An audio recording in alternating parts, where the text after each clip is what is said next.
That's a great start, isn't it? What is going on, guys? And welcome back to my channel. And today on the West Ham unofficial YouTube channel, I am back with the West Ham versus Everton preview. That is tonight at 5:30. I don't know whether it's at Goodison or the London Stadium, but we've got a couple of guests waiting in the wings. I've got Phil, who's in the comments normally, who's going to come on, and we've got another Everton fan coming on very, very shortly. But please subscribe to West Ham Unofficial, as you can see by the ticker just there. 466 subscribers. We're creeping up on 500 subscribers, so if you could subscribe, that would be fantastic. But without further ado, let's bring our guests on now. We've got Phil. How are you, Phil? Very good, thank you. Yourself? Yeah, not too bad. And we've got an Everton fan, Daniel Howe. How are you? Yeah, good, thank you. Not too bad, thanks. Good. So Phil, we'll start with you. Are you confident going into tomorrow's game? Tonight's game even. Tonight's game. I'm sort of in between on this one. I don't know how it's going to go. I know Everton, they've been unbeaten in the league since the start of November. And we've had a bit of a ropey last couple of games. So it could go either way. But my heart says we can get something, but my head says we're not going to be that successful tonight. Yeah, well, I think it's going to come down heavily to the starting lineup, but we'll get onto that in a minute. Dan, are you confident as an Everton fan going into tonight? I'd like to think so. Yeah, I mean, we were fortunate enough to have the break of obviously Man City having their COVID test go positive. So we were lucky enough to have that break from Monday night's game. So hopefully we're rested and ready to go for this evening's game. Yeah, definitely. Yeah, you touched on it there. You didn't play Man City on Boxing Day. It was called off due to COVID. So does that give you just that bit more confidence as an Everton fan going into tonight? I mean, yeah, it should do. There shouldn't be any reason why they shouldn't be rested, ready to go. You know, it may have been nice to have sort of a game under our belt between now and between Boxing Day and now, but you know, hopefully the rest will be nice for us, and hopefully, you know, any injuries have recovered. I think Richarlison's back tonight, so hopefully we'll have sort of a stronger squad than we could have had. Yeah, definitely. So last time out for Everton, I don't know when it was, but you played Sheffield United and you got the 1-0 win. You're doing well this season, up in fourth in the table, so yeah, it's going to be tough for West Ham. But Phil, coming to you last time out, we played Southampton. We got a point, and a well-deserved point, I thought. But we had a very surprise coming in of Craig Dawson. Do you think he should start tonight, or should Boleyn come back in? I think off the back of his man of the match performance, I think he should start. Because obviously he was there just to cover for Balbuena, because he's played a lot of games. But I think, I don't know, if we're going to play a back five, then bring them both into the starting 11. But if we're going to play a back four, I'll just say just keep with Craig Dawson. Just because of the man of the match performance. He looked pretty solid. He did. Yeah. I think after the 10th minute, after that kind of scare we did have, I thought he was superb. He certainly proved me wrong. I'm the first to admit that I was really nervous going into it with him and with the pace that Southampton had. But I thought we controlled it well, and I agree with you. I think he should. Moyes is a man of his word. He's if someone plays well, he keeps them in the side. So let's hope that he continues that. But Daniel, you've had a great season with lots of reasons. Your defence is solid. How important is your defence for you? Yeah, it's been really important this year, and I think sort of you touched on last time out. You know, we won 1-0 against Sheffield United. It wasn't the best performance, I'll be honest, but we got lucky and we got the goal. And the defence, and we've got two keepers now. We've got Pickford and Olsen that do sort of rotate, so it'd be interesting to see who starts tonight. But both have performed well, and yeah, the defence in front of them have done just as good a job. So yeah, it's quite happy to have a defence that sort of works well together. Yeah, definitely. And I think obviously going forward, you had a great transfer window. We talked on the Big Talk about football before. You've got Richarlison's there. You've got Dominic Calvert-Lewin. He had a great start to the season, but he's kind of dropped off a bit. It would be typical West Ham for him to come back and score today. How good's he been for you, Dominic Calvert-Lewin?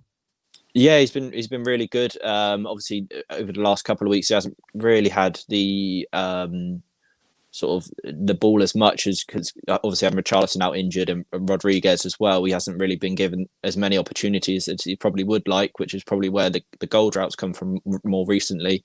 But hopefully, with Richarlison back in the squad tonight, he should be able to get back in the goals. Yeah, definitely.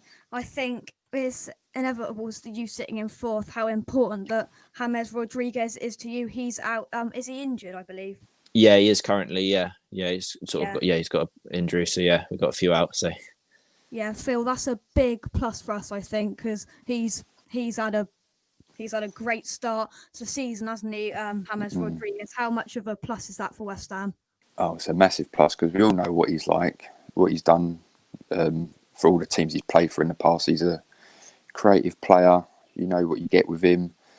Even if he was low in his form, he's still going to perform really well against us because everybody does. But I don't know who Everton's star player's been so far over the last couple of weeks. You could probably tell me that, Daniel. probably more defensive option, probably Mina. Probably I'd say over the last couple of weeks. Godfrey as well have done well. So yeah, there's a few probably more of a defensive performances have improved than attacking. Right. Well, are you good at defending set pieces? Yeah, so we got Michael Keane and Yerry Mina that can get set pieces, but obviously I know West Ham are sort of more better at set pieces than a lot of teams. Yeah, that's where most of our goals come from, with the threat of Souček, and Rice can even head the ball, and obviously Ogbonna as well, and Craig Dawson, he's got a bit of height to him if he plays. Yeah, you want to watch out because set pieces, that's where we come alight for me. So Daniel, who do you fear? Right, this is presuming that Ben Rama comes into the side, and I can guarantee you he won't. But if Ben Rama is in the side, who do you fear from the West Ham side? I mean, Ben Rama, I think was a brilliant signing. He was as you said, if he's in the side tonight, I feel like he should be getting more game time with West Ham. He sort of performed well last year and almost got Brentford promoted. Not quite, but him and Ollie Watkins were sort of on par with each other. And if you see where Ollie Watkins is and the performances he's putting in for Aston Villa, you've got to wonder whether or not Ben Rama could be doing just as good a job if he got the right amount of game time at West Ham. So yeah, if he starts tonight, he's going to cause a lot of problems. We've got Luca Dean out injured. Coleman's still coming back from injury, so he could really make an impact on the wing if he starts on the wing tonight. Yeah, well, I don't know whether Phil, we've got to get him starting first, but where do you prefer him? Daniel said on the wing. I think playing as that number 10 role, do you think that's kind of his main position? I think he can do a good job there because obviously we know what wingers can do when they're obviously playing out wide. But I've always thought quick players like that, if they're playing in the centre, they're better just running straight through. And I've noticed that when he's had the ball, he can do a lot in the centre. If he's going to drift out wide, then that's an added bonus. But we know he can do that anyway. But a lot of our central attacking-minded players do that anyway. But yeah, I'd have him behind. I'd have him behind Antonio if he was starting, of course. Yeah. Well, I think we'll come on to that now, Philip. I think it's a big puzzle up front with this. We've got so many players. To name a few, Fornals, Ben Rama, Antonio, Haller, Bowen. How would you, if you were Moyes, how would you piece this puzzle together? Would you do 3 up top, 2 up top? What would you do? It's a really tricky one. If I was Moyes, and if I knew that Antonio was fully fit to start, then he'd be up front and Heller on the bench, and then I'll have Bowen, Ben Rama, and Lanzini just behind him, and then all 4 of them are real attacking threats, and they can just run at the Everton defence. That's how I would if I was David Moyes, but I doubt it. I think to do the wise thing, you're probably best to just start Haller. If he can do a good performance, then that's even better. But I wouldn't be surprised if Antonio comes on if it's for the last half an hour or so. But I think he'll be properly starting against Stockport County because we've got a little bit of a break until that game. Yeah, but I think with that, if Moyes he got it wrong last time. He brought him back too early, I think, for the Villa game. But I think he shouldn't come back today. And even is it a big deal him coming back for the Stockport game? I'd give Haller a run out if that was me. But it depends how much Moyes really wants to go at the cut this season. If he really wants to kind of really go at it, I think he should do that. But Daniel, coming back to you, where do you think this game can be won or lost? Do you think it's going to be who can defend better, or who's going to or who can be more clinical in front of goal? I think it would be more of a defensive thing. It'd be two teams going at each other. I feel. I think if, as you said, if Antonio's fit, he'll want to be running at the defence. We've seen it when against Burnley when Robbie Brady was running at our defence. He scored from it with a low shot. So yeah, it's going to be really about how solid our defences are going to be, and we'll have, Haller can find the net. We've seen it in previous weeks. Antonio, if he's fit, he's going to find the net. Lanzini can definitely find the net. And for Everton, you've got Calvert-Lewin, Richarlison that can find the net as well. So it's going to be more about sort of defensive, I think, as and who's got the best guard at the back. Yeah. Well, I think that's definitely, obviously, as you've said there, lots of players who can score, and I think over the last couple of games, I think we've expected goals, Phil, but they haven't really come. Do you think this is going to be goals galore today? Could be. I mean, if I reckon, I don't know if we're gonna. I don't think we'll lose. It may be like a 2-2 draw, so I won't expect anything like major, like 4-4 or anything like that. But I do think there will be a goal or two from set piece, for sure. Yeah. From either team. But I think the most important thing we can do is just make sure, if we're playing with a back five, make sure we just close down the attack from Everton, because we know what Richarlison and Calvert-Lewin can do. And I know, obviously, Calvert-Lewin, he's not been at the top of his powers like he was at the start of the season, but he can still cause damage, for sure. Yeah, I think we'll come on to the predictions now, because we've discussed the game. For me, it's going to be tough for West Ham, I think. As you've said, Daniel, it's a big kind of, you've got a solid defence, you've got numbers going forward, and I think Ogbonna, he's got to be on top form again today, as he's got to be every week pretty much, and I think whoever's going to be partnering with him there has got to do a great job again. But I'm asking people to get their predictions in the comments, but Daniel, what's your prediction for tonight? Hopefully, I think we'll probably win about 3-1. I think Gylfi Sigurdsson will find the net, Richarlison, and probably a defender from a set piece. Like Phil said, there'll probably be a few from the set piece tonight, and I think you'll probably get one from a set piece as well. So yeah, I think probably 3-1.